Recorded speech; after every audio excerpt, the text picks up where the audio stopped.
In the next 30 minutes or so, I want to focus on delivering as much value as I possibly can to you about how to do profitable property development projects. A lot of people think that development is easy, that property development is easy. You just buy a property, you hire somebody to do a bit of work on it, and then you sell it when it's finished. Nothing could be further from the truth. If you're doing your first project, you're going to be coming across a number of things that you didn't know about or hadn't anticipated, things that you weren't aware of. If you're an existing developer and you're stepping up to a larger size project, you're going to realize very quickly that there's a whole other level of complexity to the project that you hadn't realized or you hadn't thought of. And so one of the things that I like to say is development is detail and development is difficult. There are an immense number of things that you're going to come across on any development project, and the larger the project, the more difficult, more complicated they are. And so the thing that's key for any developer is planning and preparation. I believe that 90% of the work that you need to do on a project, it needs to be done before you start work on site. And if you don't manage to do that, if you don't manage to get all that 90% of work done before you start work, you're going to end up dealing with it while you're dealing with a million urgent issues that arise during the course of development, and you can't afford to do that. So planning and preparation is key. And so one of the other things that I say about property development is that planning a property development is like planning starting a business is the same. It's like planning a bank robbery. What you need to do to plan a bank robbery is you need to assemble a team of skilled experts. You need somebody who can safe crack, you need a getaway driver, you need maybe somebody who knows the layout of the alarm system of the bank and how you can break into it. You might need somebody to drill a big hole to get yourself through to the safe. So once you have assembled that team of experts, what you do is you sit around and you talk about it, and you talk about it for a long time. And you talk about it until you've nailed all of those issues that need to be dealt with to a huge level of detail, so you know exactly what's going to happen when you're doing the project. And once you've worked all of that out, then you go quickly. So the principle here is think slowly, act quickly. And so that really underpins the fact that development is detail. The reason that you need to do that level of planning and preparation is because development projects are very detailed, and unless you plan them to a T, like you'd plan a bank robbery up front, then you're not going to deliver them in a profitable fashion, because you'll get caught on things halfway through that you hadn't anticipated. You'll end up with project delays, you'll end up with a poor quality finish, and maybe something that's difficult to sell. So development is difficult, and development is detail. And so when we talk about the process that we use to deliver property development projects, we talk about preparing, planning, patience, perseverance, and perfecting. And really those are the 5 steps that we employ when we deliver profitable property development projects. And so one of the principles that we use to deliver profitable development projects is something we call design-led development. And essentially what that's about is differentiation and optimization of value through inspired contemporary design. We believe that the home is an extension of who you are and what you believe. It's a sacred space which should reflect people's life goals and aspirations. And so we aim to deliver individually designed contemporary properties that reflect people's life goals and aspirations and are designed around the way they live their lives.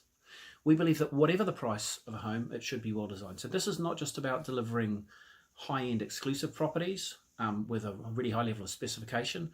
It's about delivering properties at any price level and making sure that that design is optimized and we get the maximum value out of the space that we have for each property or dwelling that we deliver.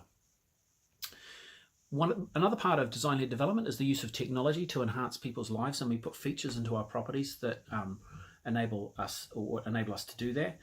What we aim to do is deliver more for less in the properties that we develop, and that enables us to break the price ceiling in the markets for which we develop.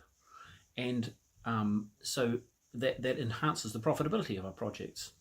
So design-led development, we say, is a design-led process that's appraisal driven. So in other words, what we look at is we look at how we can use design to optimize the value of our projects, and we use appraisals, or we use numbers, to work out how that translates into profitability. So that's the first one of the first principles that we use. Now, we believe that design-led development can help to address the UK's housing crisis. In the UK, we have an imbalance between demand and supply, and that is fundamentally because there's a constraint on the number of properties that can be built in this country, and the main constraint that drives that is the planning system. It obviously constrains how many properties can be developed and where properties can be developed. And so in response to that constraint on supply, we've ended up in a situation where the large developers have the market pretty much to themselves because of that demand-supply imbalance. Large housing developers are in a situation where they are able to pretty much produce anything, and there'll be a demand for it because there's more demand than supply. They've got land locked up in land banks, and the planning system really encourages, because it's so slow and bureaucratic, it really encourages developers to try and get as much as they can out of that land by taking as long as they possibly can to work their way through the planning process. And so we end up in a situation where the houses that are built are really just focused on cost reduction, and the large housing developers have a very much mass production approach. That means that there's no real encouragement to focus on design and deliver best value for money. And so that ends up with the delivery of mediocre anodyne properties in a market that's uncompetitive. There's no incentive to compete. There's no incentive to differentiate yourself. And that also leads to a lack of customization of houses around the way that buyers live. And ultimately, what that ends up resulting in is a form of laziness. It ends up with poor use of available development land. And so by focusing on design and by focusing on design-led development, we can maximize the use of housing land available. We can make best use of development sites, and also, in fact, maximize the value of those sites. So the way that we see this working and the way that we see design-led development translating into a solution to the UK's housing crisis is via what we would call mass customization rather than mass production. So we take advantage of the mass production methods that the large house builders use, like off-site design using timber frame, modular design, but we customize those. So we allow individual customization of properties, and we focus on design of individual properties. And by doing that, we maximize the use of the land available. And by creating a more competitive marketplace in that way, we employ the invisible hand of the market that Adam Smith referred to in the book that he wrote in 1776, The Wealth of Nations, to make the market more competitive. And so we believe that design-led development is in part a step towards solving the UK's housing crisis. So that frustration with the quality of houses that are produced by UK mainstream housing developers led me 17 years ago to start Meld Homes. And in those last 17 years, we've built over 100 properties in London, Gloucestershire and Kent with end values of over £22 million. We've also accumulated an investment property portfolio of over 50 residential and commercial properties. And we currently have 4 projects that we're working on, and those projects have end values of around £50 million. We've crowdfunded over £1.25 million in equity for those projects in the last 6 months. And I'll be talking a little bit more about crowdfunding a little bit later on in this video. One of the other things that I'm doing is I'm writing a book.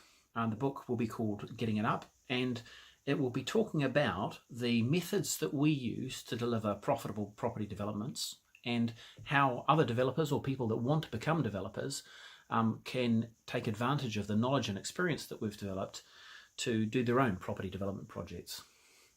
Some of the philosophies that we'll be talking about, that I'll be talking about in that book, are design development that I've already mentioned, something called rigorous risk management that I'll talk about in a minute, how we did combine those two things to deliver value enhancement on our property development projects.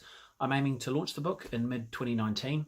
One of the other things that I do is I appear on Property TV, on Property Question Time, Property Developers Question Time, on a show that they do called Developing Britain. So if you watch Property TV, keep an eye out for me there. I'm also widely available on social media. I've just started a vlog on YouTube. I'm going to be starting a podcast, blogs on the website, also all of the traditional places you look on social media, but in particular, I'm very strong on Instagram, so even Maindonald and Mount Holmes on Instagram, but also Facebook, LinkedIn and Twitter. So to talk about one of the other philosophies that we employ to deliver profitable property development projects, this is something called rigorous risk management. This is about the approach that we take to due diligence and risk management on our property development projects. In essence, that 17 years of experience that we have in delivering property development projects has enabled us to understand what it is that we need to look out for on a project before we even buy a site. So it's a framework for dealing with unknowns, things that we don't know how to do, but it's also a set of experience that we use to deal with things that we can forecast. What that enables us to do is to deliver projects on time and within budget, and that enables us to structure projects so as to minimize risk and maximize return for us and our investors. So I've talked about design-led development and I've talked about rigorous risk management.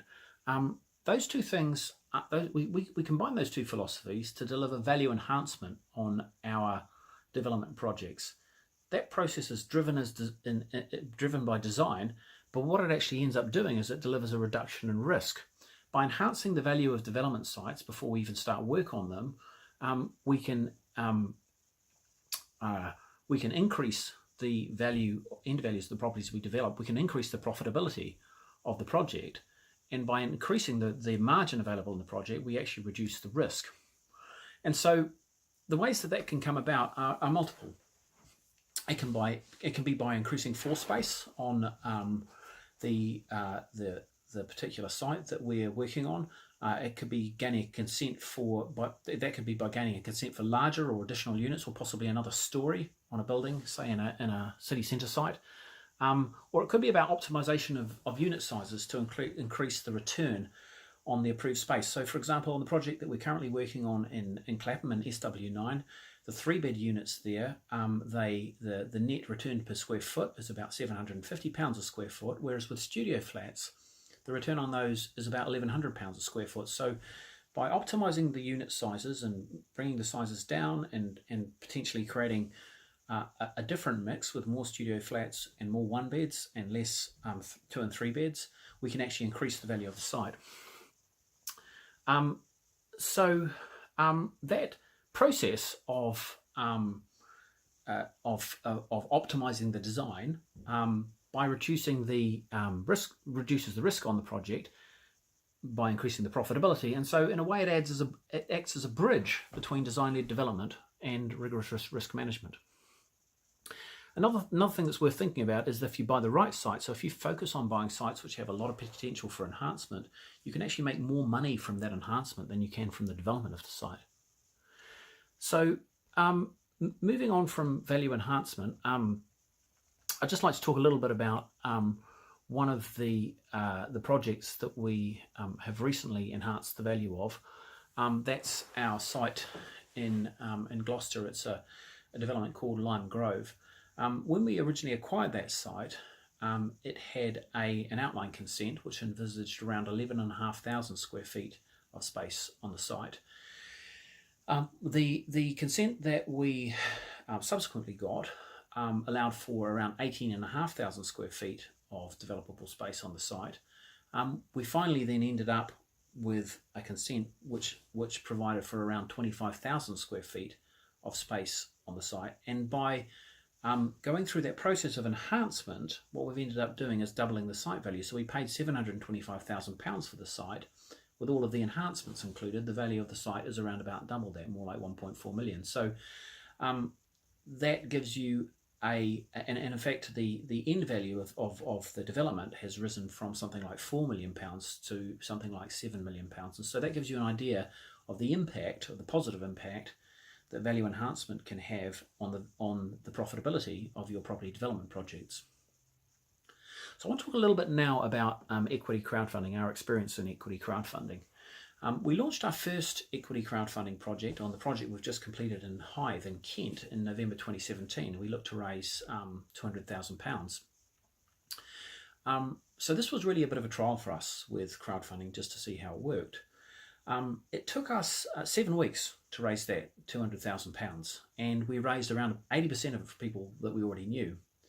Now, from our perspective, that wasn't exactly what we were aiming to achieve. We were looking to test how it worked with the ambition of raising substantial amounts of money, millions of pounds, in a relatively short period of time. Now, obviously, if it took us 7 weeks to raise £200,000, that wasn't really going to work very well. And so we went back to the drawing board, and we reviewed what we were doing and how we were doing it. And that ended up with us launching another crowdfunding project in July 2018.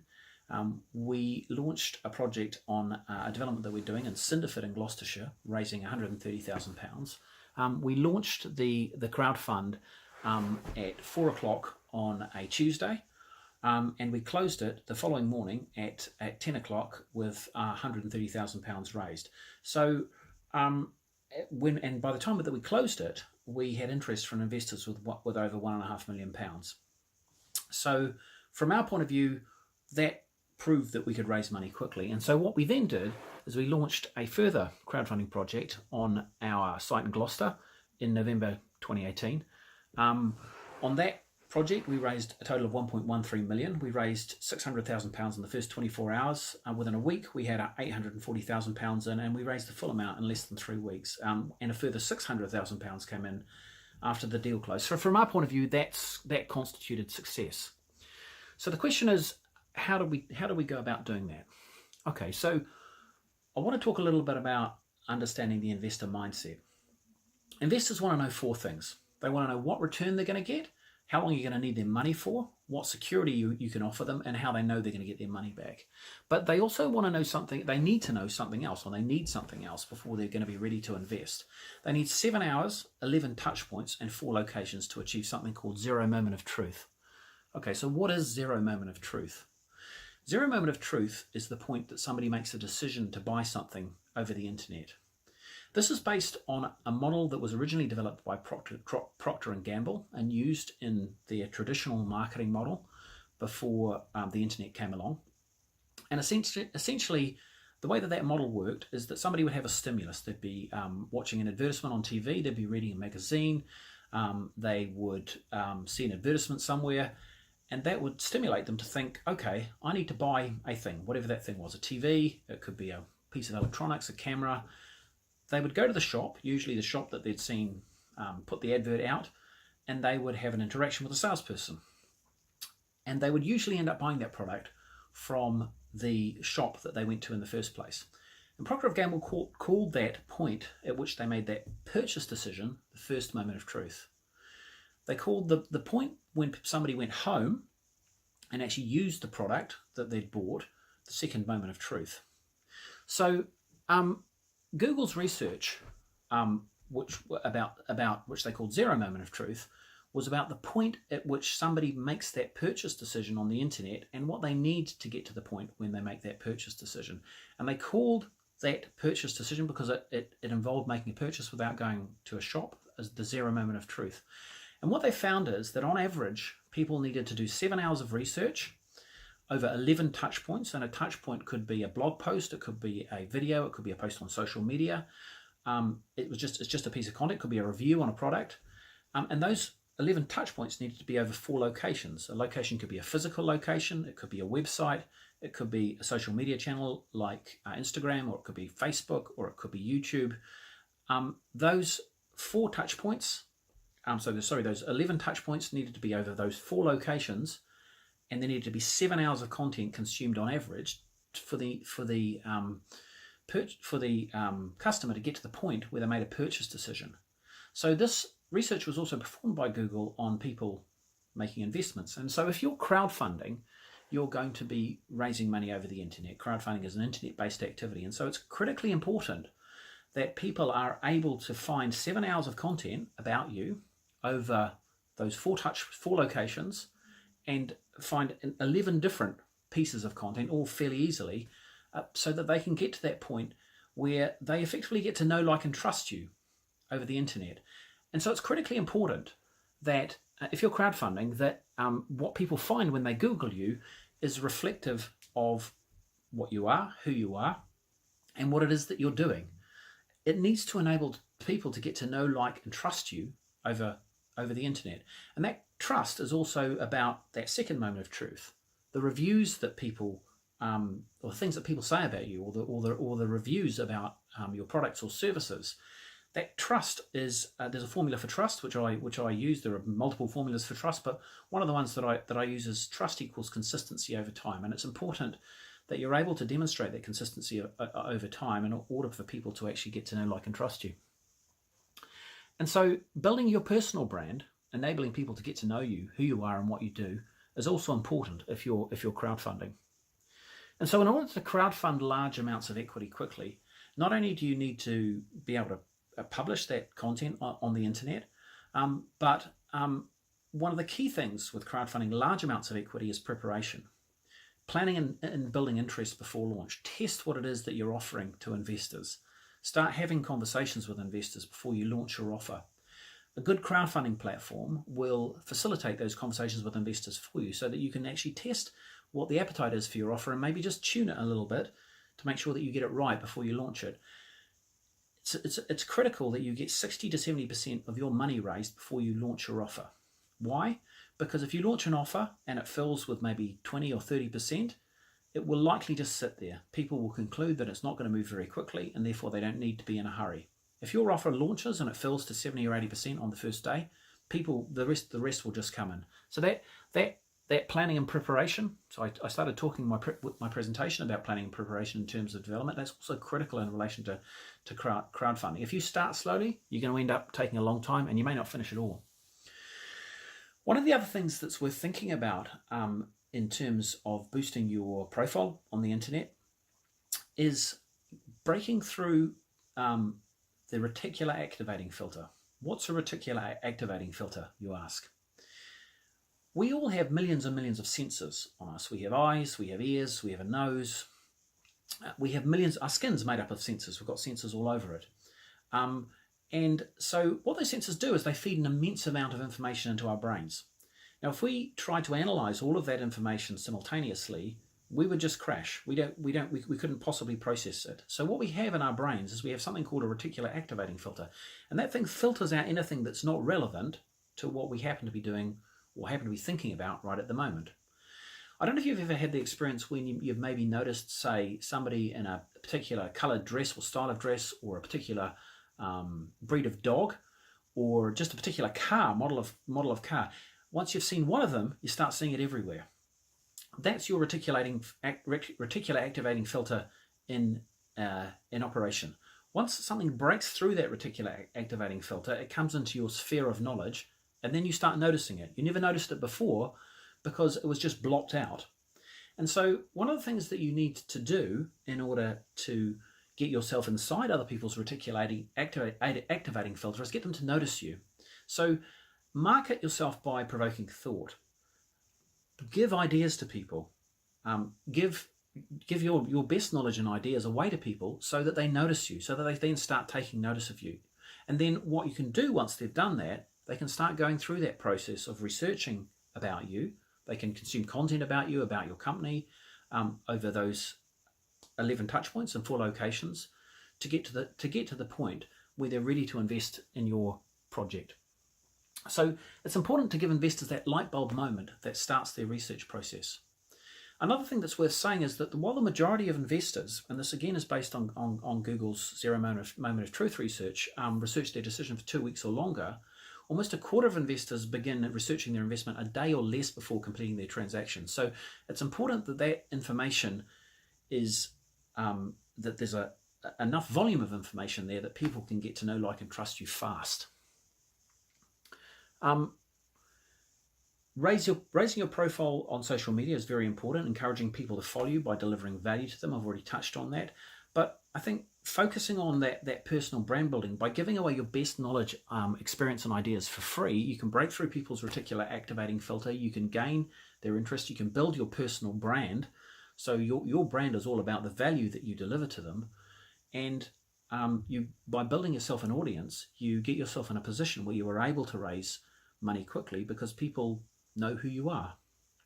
By talking about the knowledge and experience that you possess, that does 2 things. Firstly, it communicates to other people that the depth of knowledge and experience that you have, but it also sharpens you up by forcing you to actually explain the things that you know. It forces you to run through those things in your head, and it actually makes you better at what you do. So in essence, the way that I see things is that brand is attention. If you think about when you go to the shop, if you buy a pair of shoes, you might not buy just any old sports shoes, but if you see Nike shoes, you think, okay, Nike or Adidas or Reebok, you know who those guys are. That's brand. You've heard of them. They've spent time building that brand. And we can do the same thing with our personal brand. When you deliver value to somebody, when they've heard of you, when they follow you, they know who you are, and that's brand. And that has value.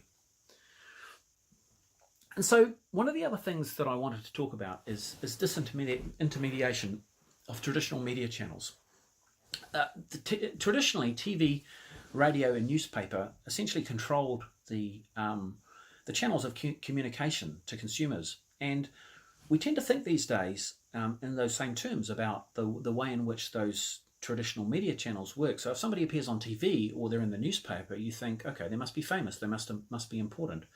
But actually this whole model of traditional media channels is starting to break down. And in fact, what the internet has done and what social media has done is it's created channels for distribution of content that are open to everybody. And in effect, it's created an ability for you to create the you channel.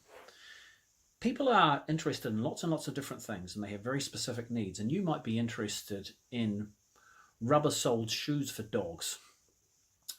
Somebody out there is interested in that.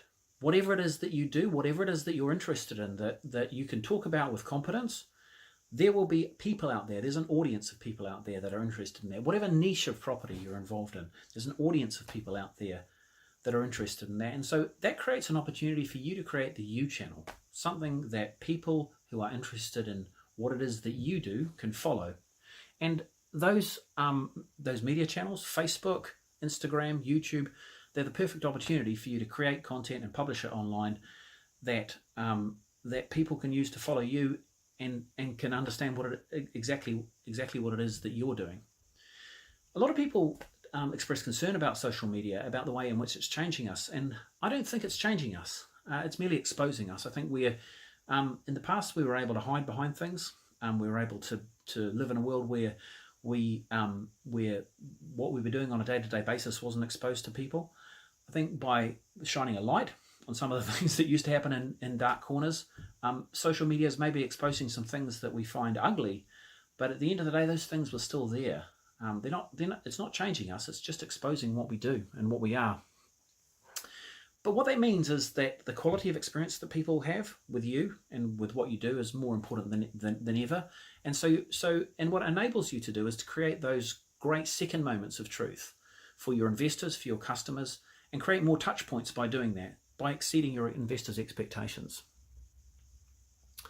So one of the things that we do in order to exceed our investors' expectations is we do on-site investor events at our developments. We do overnight events for our key investors at a property that we have in Gloucestershire called Danby Lodge. It's a Grade 2 listed former hunting lodge set in thousands of acres of forest, lovely old place. We take investors out there. We do wining and dining evenings with them. But we also deliver value by helping investors understand how we do what we do. This video is an example. The other thing that we are really keen on is ensuring that we provide a fast response for investor questions and information requests. Given the strong demand that we're experiencing for investors for our projects, we're shortly going to be launching a bond investment called the Melt Bond. And so on that bond, investors will receive priority access to future equity investment offers. So our projects are generally expected to offer returns of 24 to 28% per annum. So bondholders will receive an enhanced rate of return. That'll be 2% additional extra per annum on future equity investment offers. During the time that funds are held in the bond, they'll receive 10% return. So that's better than leaving it in the bank. And really this is designed for investors who want to invest in one of our property development projects in future, want to make an equity investment, but want to get first in line for that. So the funds held in the Melt Bond, ready to invest, will be secured by a charge over our investment property portfolio. We're planning to launch at least 4 projects in the next 12 months, and so we envisage that investors should have a new project offered to them within 3 months of investing in the Melt Bond. And in fact, we're lining up another project, another equity investment project as we speak. So if you're interested in that, sign up to our investor list using the investor registration form on our website, www.melthomes.co.uk, and we'll make sure that you're the first to know that when the Melt bond is about to launch. I've already mentioned my social media feeds, but if you're interested, follow me on social media. Instagram is the main place, but also Facebook, Twitter, and LinkedIn. On the website and also on those places, I'll be posting articles and posts on crowdfunding and property development. I'll be posting updates on our projects and also be talking about new investment opportunities. So just a couple of parting thoughts. We structure our property development projects so as to minimize risk and maximize return on capital. But if you think that's what it's all about, you've missed the point. What we stand for is delivering buildings that make a positive impact on the places that they're built in and which contain living spaces which enhance and empower people's lives. The thing that really drives us in terms of property development is being able to stand back and look at a project that we've finished, a project that we've delivered, and say, I'm proud of that. That's somewhere that I would want to live. That's a place that's really enhanced the place that we've built it.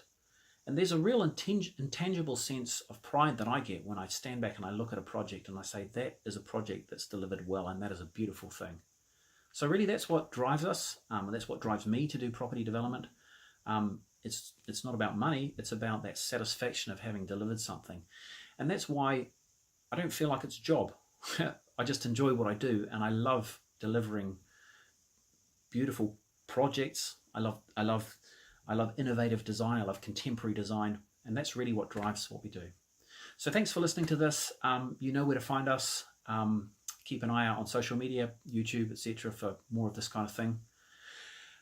Also keep an eye out for when I'm speaking if you want to see me speak in person. All right, see you all soon. Thanks for listening.